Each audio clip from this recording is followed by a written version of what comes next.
So This episode. Now you man. know why I couldn't wait for her. Mayu is ridiculous. For those of you that might recognize her voice, that is Leah Clark. She's on a show that we have made a bunch of comments about. She is Blair in Soul Eater. Yep, she is. And a myriad of other things, but yeah, Mayu is the best person that ever could have dropped into Ginty's lap.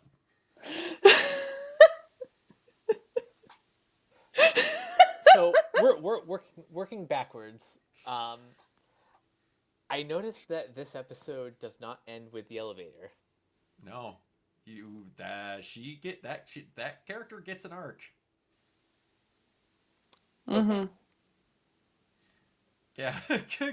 So maybe that's the reason why, assuming this is still Deckham's day off. Ginty, this is a fully Ginty episode. Them in the Glavis and freaking the assistant and Deckham in the crowd. Yeah. Yay! Bunch of more. Mayu is so good. I love her to death. She is fucking fantastic. But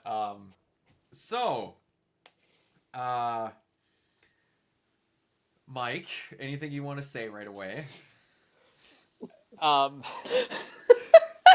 Boy, where do I even begin? Where do you want to start? How about the fact that the game is Twister? Then neither of them know what it is. Both of them full almost adults and or over an adult have never heard of Twister, and also how it's like 3 Twister boards put together. Yeah. Oh, that Twister board is fucking giant. It's normally a hard time to fit 3 people on a fucking Twister board. They've got one this size of a gymnasium in there. Seriously. But, so, were you expecting Harda to kind of be a dick at the start? Not at the start, more in the middle when we kind of hear his inner monologue. Because you know how celebrities can be. They're, polite and cordial in public, but not everyone enjoys being in the spotlight. Sometimes it's all about putting on appearances. Mm-hmm. Yeah. So the last time when I was, one of the times I watched this through, told me, you're like, is this kind of like the anime version of Stan? Like, I was thinking the exact same thing. I mean, you're not wrong. Sal, do you know what we're talking about?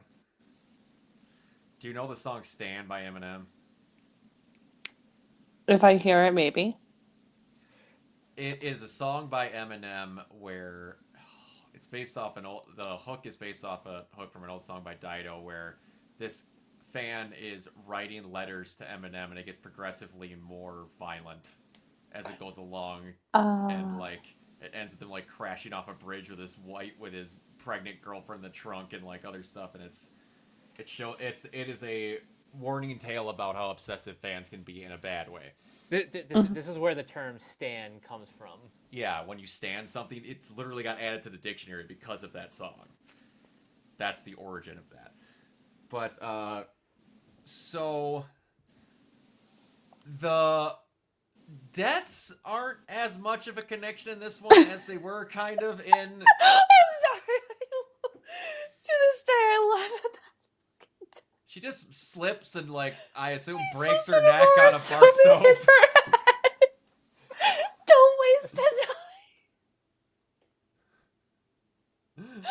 I'm I remember she has a very inconsequential That's the normal only death, thing I remember is her and How's he not? It's fucking hilarious. Out of all of the deaths in the show. He just slips on a bar of soap. It is the dumbest. Yeah. Actually, honestly, both deaths are kind of silly compared to, well, all like of them. one from is before. silly in how simple it is, and one is silly in how unbelievably over the top it is. He gets Right? blown up by a fan But with a bomb. with a bomb, A With a love bomb. a love bomb, where Literally. literally, but like you get the aspect that, and they don't tell you how, and I would assume maybe if I knew how to like read the kanji and stuff that's in the newspaper of like a fan died because of him, and I don't know if it was suicide or not. I don't know how else you could I possibly think connect it's them. the one that like he The broke Kana, up the with, yeah, and then I guess like she got very upset that he broke her heart and life herself. that's what I always assumed happened, but they never go into like great They never detail. like elaborated on it. No, they Yeah. just say a fan is dead because of me, and I'm like, Yeah, so it's just kind of putting two and two together. yeah. Exactly. So you have one of the very dark thing that is rooted in a very probably the most humor-filled episode in the entire show. I'm gonna be honest, this is the lightest it ever gets, like Yup. ever. Yep, and then it goes off the rails. It goes off the rails, and like expect her. Mayu goes through some shit. Like, I almost asked the question that I remembered. There's a thing that I'm still having a hard time believing that shows up for like 2 seconds in Mayu's other episode. But yeah. So you get him going over getting over the stupidity of how he kind of deals with his fans, to where she goes from sacrificing herself to being saved by him. A very serious thing to do from a very not serious person. And you get to see like how it will be dealt with in different situations, to where he just point blank says, "Hey, you're probably gonna die if you lose." Like, you're not supposed to say that, Ginty, like at all. Yeah, his Mhm. bedside manner is almost non-existent. Yes, but and like they never go into detail either. But he's just an arbiter that gets to have a cat. Sure, why not? Mhm. That if you do not call it by its name, he gets rather upset, but yet he won't call Mayu by her name whatsoever. Oh, God, but yeah, I do like how they'll go through certain issues and certain things, and how they're not afraid to just tackle a severe issues at random, even when they're in a not serious episode. It's still a serious issue because they're trying to deal with both sides of it. And this again will mention into something. I'm gonna try and not talk that much about it because I'm gonna end up fucking crying. But I know that I've talked with Mike on two separate occasions where we've had stuff like this, where again, even though I didn't do what we talked about I was going to do in the last episode, I still have some very bad moments where I have. It's called persistent depressive disorder now, but when I was diagnosed with it, it was dysthymia, where you essentially have a low-hanging form of depression at all points in your life, no matter what. It's just always kind of there at a level that you never really get rid of. And when I've gotten to very bad points, to the point of where there was a second time in my life where I almost considered that, Gurren was a thing that got me through that. And the hard times when I was younger was obviously with Batman the Animated Series. And when we had the podcast about Kevin passing, I had like very much where she talks about listening to songs that make her feel better and stuff like that, and actually get to talk with someone about that. That's a surreal thing that not many people actually get to see. And you get, like, I had very receptive situations with both of them, to the point of where I started crying before I could talk, and both of them at both occasions came around their table and hugged me. Like, that's something they did not need to do, but you actually get to see a person who showed that they did not give a shit about their fans to a degree, realize that they kind of would not be a damn thing without them, and how you actually get to see one of them turn around. So you don't get to, like, this is one of the ones where you actually see, like, an arc of a person where the bad shit that happens in this kind of isn't what turns them around. It's more of the actual memories of how dumb it was. And because Mayu doesn't really have extreme darkness brought out of her, because she really didn't have any, Yeah. other than her sad moments. Now, is that why she like never makes it to the elevator? I'm going to be honest with you, I have to remember what they say in the second episode, but I think they kind of just kept that character around because they liked that character. Fair enough. As a comic relief, per se. As a comic relief person, and I think it was just that she didn't want to go. I honestly think that's what it turns into in the thing before, like, she does get a judgment at one point. But, like, and she had dark stuff in her life happen, and they brought that out, but it was just she didn't feel like going on at certain points. He just realized that they had the opposite kind of thing, to where not darkness brought him out of something. He got brought out of when he realized he was the good part in somebody else's life. That's something they really haven't done with any of these people meeting up yet. Yeah, I like that quite a bit. Yeah, you're starting to see, like, and Ginty's getting irritated by this, where he's like, what, you people, like, care? Like, he's getting actively irritated at quote-unquote dumb these humans are acting, when he just went through the whole thing with talking with Decim about how he's managing certain things and he doesn't like it. So I don't want to say something without spoiling it, but they're showing you a way how two very different arbiters deal with stuff, to where they have to deal with interactions from humans, but one has to deal with it a certain way because of the way they are, and Decim has to deal with it a certain way because he are, and there's stuff that you don't know about Decim yet. And there's not often that, like, they're actually getting to see goodness come out of humans in these situations. And Ginty got it while trying to make the darkness come out of them. So it's interesting how you can still get goodness out of someone even though you're throwing a lot of shit into their life and only bringing up bad stuff. Yeah. Maybe that is the whole point of Ginty's approach, whether he intends for that to happen or not. Yeah, I'm gonna go on to say that he doesn't, but it's one of those things where I think life, just like, he's a character that's very much meant to have life spite him. And those characters are fun. Characters are fun when they come around. They are, but yeah. So then she tries to sacrifice herself, which I did not see coming when I was watching this whatsoever. I kind of saw him trying to save her. I'm gonna be really honest with you. I didn't know the horseshit of how they were gonna pull it off with him basically being held up by his toes, but anime logic. It is anime logic, especially with the twister, Yep. with, like, the boiling lava and the freaking air and the freezing. And, like, he's, like, his body is, like, 90% frozen, and he's able to move, and his clothes are magically torn off except for his underwear. Yeah, like I said, this is the fan service that you get. Like, this is it.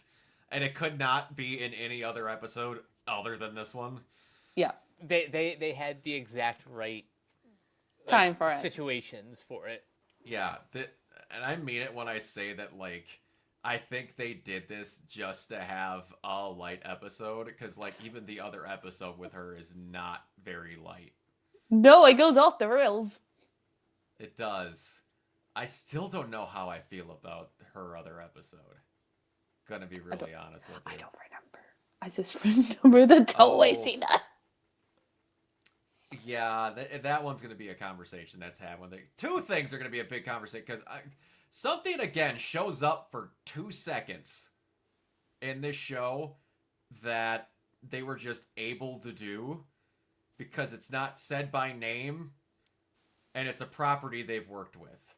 So it just, whatever happens. So I was way caught off guard when it did, but it was awesome that they were legally able to do it. Interesting. But yeah, anything else you would like to comment on? Again, just going back to my general points about the show, it is, again, just on that same level of Violet Evergarden, but taking the darker approach when it comes to assessing the human experience. Mm-hmm. I will tell you, some of the best voice acting I've heard my entire life comes at the end of the show by Alex Organ. That dude kills it at the end of this show. Yes. Oh my god. That's why, like we lost it. I was like, yo, his voice. I'm like, this voice sounds so familiar. And then you told me it was like, I'm like, holy fuck, this man can do voices. Yeah, the dude. He can perform. Yeah, and I'm not just starting to. I caught up on Chainsaw Man. I'm caught up on Don Da Don now, and I'm starting to watch your Spy Family, and like, you get a little bit more of like how he is in real life. As like the dude, few people make me feel short. Alex Organ is a giant man. Like, he's a stick, but he's a giant man, and like, he's just the most kind-hearted, goofy dude you'd ever meet in your life. Just super gentle. And then what you hear out of him at the end of the it's so good. I can't wait to hear that. Oh my god, like, he's the kind of person that gives a performance that when people say that all English dubs are bad, I want to beat you over the head with. Is it that fucking leave? Like you saw that as like, no English dub is good. This is why. Yes, and it's always the people that are like, yeah, all English dubs are bad. Do you watch any of them? Well, no, because they're bad. Well, why are they bad? Because all the voices sound the same. How do all the voices sound the same if you don't watch them? Not all English dubs are bad. Yeah, it's always the people that you can clearly tell don't watch them are the ones that are saying they're bad. And if you ask them a series of the same 3 questions, they're always like, well, I don't watch them because they're bad. Well, how do you know they're bad if you don't watch them? Well, because people tell me they're bad. Well, why are they bad? Because all the voices sound the same. Okay. How do you know all the voices sound the same, and how can you tell that all the voices sound the same in all the shows if you don't watch them? So I could just tell by certain tics in their voices. Again, if you've not watched the English dubs, how do you know? How do you then lie to me and say you have such vast knowledge of these English voice actors' voicing tics that you can then identify them easily when you don't watch them? Like, right? Don't get me wrong. Like, there were a couple of animes like people were like, don't watch the dub, it's bad. Don't watch the dub version, and I'm like, how bad can it? Oh, never mind. Well, like, yeah, there's some, but then I'll hear a person that was like, yeah, that one English dub is really bad. I'm like, oh, that one from 1999 that was done by one company that couldn't hire good voice actors? I will say this. There are a couple modern English dubs that are kind of awful, but... They're kind of awful, but guess what? I've heard subs that are bad. The argument always becomes subs are always good and dubs are always bad. But at the same time, it varies on the anime. Children in front of them. They don't just say it's bad, they say it is a curse to humanity for how bad these things supposedly are. Listen, it generally depends on the anime. Like, there are some animes where, like, it's better to watch it dubbed than subbed. It depends on the anime and the premise of the voices that they have to be. And I'm going to be really honest with you. No one will ever admit this, but I believe this wholeheartedly. I believe 9 times out of 10, certain people hate watching dubs because they can't actually stand to hear what the words that they're reading sound like when they're said out. Because they'll realize how just stupid some of the things they're actually hearing in these animes sound when it's in their native language. Because some of the stuff these animes say is fucking dumb, but you hear it in a language that isn't native to you and you're just reading it, it sounds 1,000 times dumber when your native language is being heard saying some of this dumb shit. Yeah. Yup. But no one will ever admit that part. Those people are like, no, it was like, no, say some of these attack names to me out loud and say me it doesn't sound dumber when you're hearing it in English. And not the cool, over-dramatized way that Japanese voice actors voice act. Like 0.3. Oh my god! Oh my god! Yeah, or fucking, isn't it part 1? Goodbye, Jojo! And they'll bring up those moments that are actually voice acted horribly in Japanese, but they like them because they're voice acted bad. And it's in English, but it makes... I'm sorry, it's... But yet good English is hated because it's not in Japanese. But if something sounds dumber in Japanese, they're like, oh yeah, that was better. What? This is why Make it make sense. I will never engage in sub versus dub arguments when they get this dumb. Stupid. It was just like every time I had this, I just want to hold up a paper that says Captain Irving's speech before they charge the Beast Titan. If you can tell me that all dubs are bad and you've listened to that, you are factually a liar. Oh. I am ready to go to war with my bare hands against a Titan after hearing that. Are you fucking kidding me? That's every line he has in the show. That whole entire fucking dub is magical. But, alright. Oh god, I'm so mixed with the double attack. I love it to death. Oh, but anyway. Alright, let's get on out of here. Mike, where can everybody find you? You guys can find me on various social media sites at CaptainK42. You can check out my quick thoughts on letterboxd.com/CoachK42. And you can follow Renegade Pop Culture on Facebook and Blue Sky at Renegade Pop Culture. You can also find us here on YouTube, on Podchaser. Consider supporting our Patreon at patreon.com/Renegade Pop Culture. Listen to all of our podcasts on Spotify, Apple Podcasts, or wherever you listen. And last but not least, everything can be found at renegadepopculture.com. You can escape, so do we. Absolutely. Miss Al? And you can find me on Twitter and Blue Sky at QL028. You can find me everywhere at Organoid Zero, mainly on Twitch and YouTube. And if you were into cosplays and the like, you can then see all of my con-going and cosplaying stuff over on my Instagram at Organoid Zero. Until next time, we will see you all later. Bye!